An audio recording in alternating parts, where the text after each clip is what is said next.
Hello. It's been some time since I last saw you. I heard you were looking for a new book. Yeah.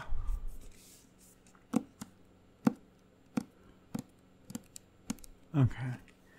Well, I don't have that wide array of spellcasting books today, but we can still talk about what exactly you're looking for. So, tell me, what exactly are you looking for? I've had mages come in here asking for aggressive attack spells, some defensive spells, some supporting healing spells, some different types of spells, more engineering, creating with the mind. And I just need to diagnose exactly what we're looking for here. Okay. Alright. Yeah. Yeah, okay. Fantastic. Okay. So, I can definitely help you with all those. But, I guess you're probably wondering about some of my background. Maybe you are, maybe you aren't. But that's no big deal because, indeed, I'm going to tell you. Anyways. Very simply, I started collecting spell books and learning magic myself. I would say upwards of 150 years ago. Now I sell my wares as I think I've memorized most of it. Even when how do I put this? Find a new book. I typically know the vast majority of the spells in there, but I just quickly go through and read it just to make sure.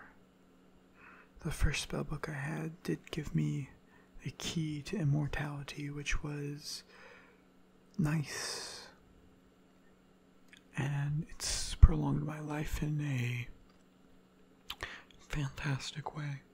And I really thoroughly have enjoyed the amount of time I've spent alive at this point. But that's neither here nor there. It does get boring sometimes, living alone forever, having what I guess you could say unlimited time, knowing that I will never age past my current one. I'll never be 30, 40, 50. Everybody that I know near me, unless I expose the secret itself, will die and pass, but I'm only 150 years in. I was able to fight in both World War I and World War II. That was thoroughly enjoyable. I've actually fought in a lot of wars. Do you remember? Yes, there was a story in World War I that these angels held off the advancing German army. Appeared from the sky and just held them off long enough for the army and the allies to regroup and reform. Take a guess who that might have been. It was me. Anyways, it's odd, you might say, because I'm working on my skills with teleportation, going from place to place, and I've had some mishaps. Had to come back and get a leg or two. That's always, how would I say, fun. Not to mention onlookers, if there are any nearby. Just see a leg sitting there. The thing is, it's still fully connected to my body. I still feel everything there. It's not literally severed, so it's odd. Let's just say. Anyways, you were wondering about books, well, it's very, very simple. I've been dealing with the subject of books and such spellcasting books for, I would say, my entire life, but I'm coming up on 150 years actually, because I first discovered the books when I was around 25, and the third book I read was Immortality, which I read in that same year, so I'm actually at 125 years now that I'm really thinking about it, but it's neither here nor there. So, I hear that your healing spells need some work. Oh, no, I actually didn't hear that from anybody. Don't think anybody's talking about you. I literally just looked at the fact that your arm is kind of still burnt, and, you know, I made some inferences from there. Yes. I think context clues are not nearly as viewed as important, and noticing the surrounding areas and what's around you is important. Nowadays, people just rush into things and don't think about it themselves or notice things like that. Yes. You're correct. I am no fun at Disney World. I just point out all the Mickeys all around, and people get upset because I notice things that they wouldn't notice. Do you know that I actually went to the original opening of both Disney World, Disneyland, Disney Tokyo, and the Euro Disney Park?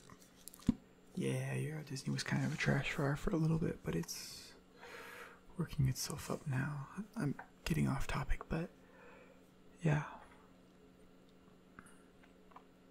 Well, I did plan to go to the one in China opening, but things got in the way, so I wasn't able to see that.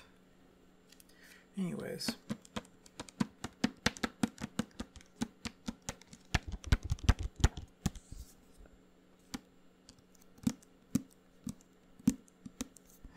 Yes. So, healing spells. Let me make sure I get all this. You said healing spells and what else? Probably defense, right? Yeah, let me see. Defensive healing spells, it would seem, because some people seem to think that a good defense is the best offense, but in my personal opinion, I think you probably should just learn everything and then be good at everything. But then again, what do I know? I'm just one of the most skilled sorcerers of all time. Yeah. Anyways. Well, I definitely can find you a book with all of those things in there. How does that sound?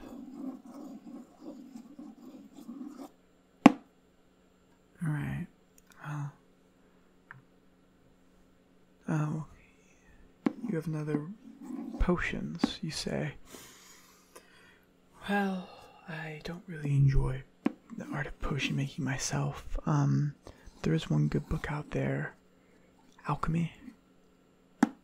It is by Nicholas Flamel. If you don't know who that is, you should probably look him up. Plenty of writers have stolen his likeness, from Harry Potter to by J.K. Rowling to Michael Scott and The Secrets of the Immortal, Nicholas Flamel. But a lot of those stories are actually very true. Now, the stone, the Philosopher's Stone, yes, it was actually very easy to make. A lot of people have made it before. It's keeping the stone in good condition, that really gets people. You know, they make the wrong decision with the stone, and then all of a sudden, oh boy, now they're gonna die because they destroyed it. But that's no big deal. Anyways, there are plenty of stones just like it. Actually, the Philosopher's Stone is just famous because Nicholas Flamel actually was the one that created the recipe for it.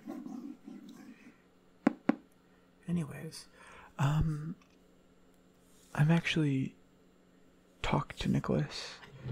He's pretty much an only alchemy kind of person. He doesn't enjoy casting spells and such. His wife, on the other hand, is a big fan of it, so there's that. But then again, they both seem to have their flaws. Nicholas is actually quite selfish.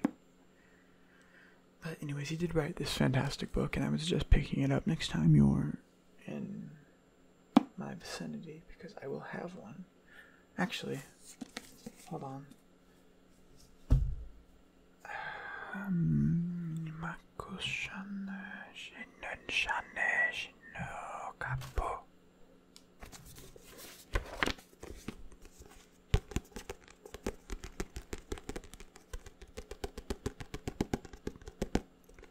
Got it.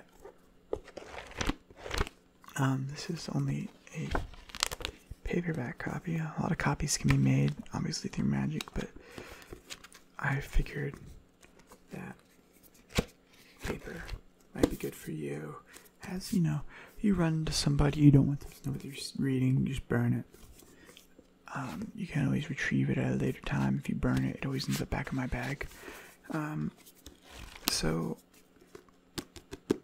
because you seem like a relatively good individual, I'm gonna go ahead and let you borrow the book from me, basically. And when you're done with it, just burn it. If you ever, for some reason, need to burn it because somebody's, coming to see you, write down on the front cover, or just rip the top corner, right? Write down like needed to burn, and I'll come see you in the next week from the moment you burned it. So just make sure you know exactly what time you burned it and such, and I'll just appear by you and make sure I give you the book back, alright? Okay, so I've got this, and then we were talking about spells, defensive, and aggressive. Okay, well, there was this magical professor fella. He was really prestigious. He actually ended up making a book about these magical spells. Now, I only have this one as, it's a very thick book. Yeah. Hold on, let me see if I can't conjure it up here. Oh,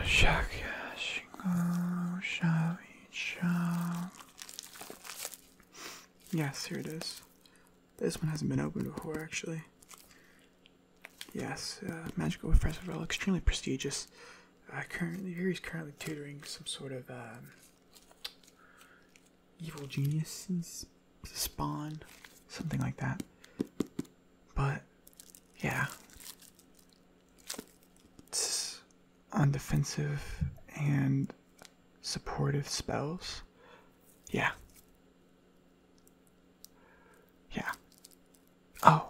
Oh my goodness, it was Professor Oak. Alright. I totally forgot Oak's work is widely known throughout my circles. Anyways, I hope I've given you all the assets and tools you need. I don't think there's any other reason for me to be here. Yes, you've gotten everything it would seem. Any questions for me?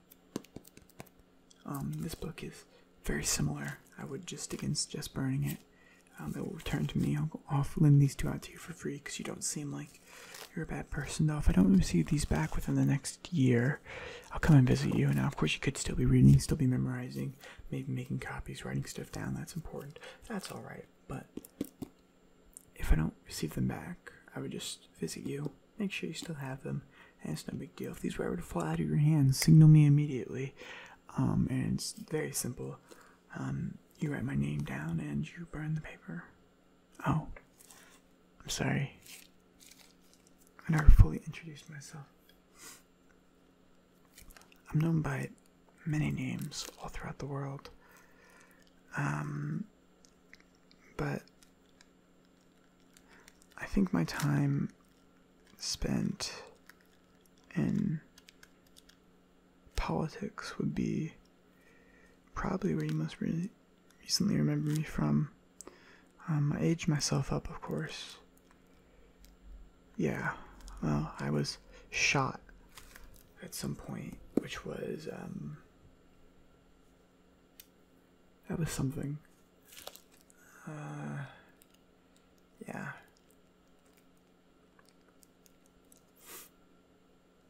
Yeah, I wanted to get the United States to go to the moon. Okay, look, it's no big deal. You can call me John. Kennedy works too. But that's not my actual name. My actual name is spoken in Latin. Because I just wanted to be cool and wanted to have a Latin name. But you can just call me John. The bookseller John. The man that was John Kennedy, it's no longer me anymore. He needed to die in that case because, you know, I could have just lived, but there were things that were preventing me from doing so, and it was a tragedy for the nation, and the idea of me being dead led to the civil rights movement and such, and allowed for all the progress that we currently see in equal rights, and so I just, you know, whatever. Anyways, just call me John. Yes. Call me John the Sorcerer, but I much prefer John the Bookkeeper. Anyways, I'll see you later.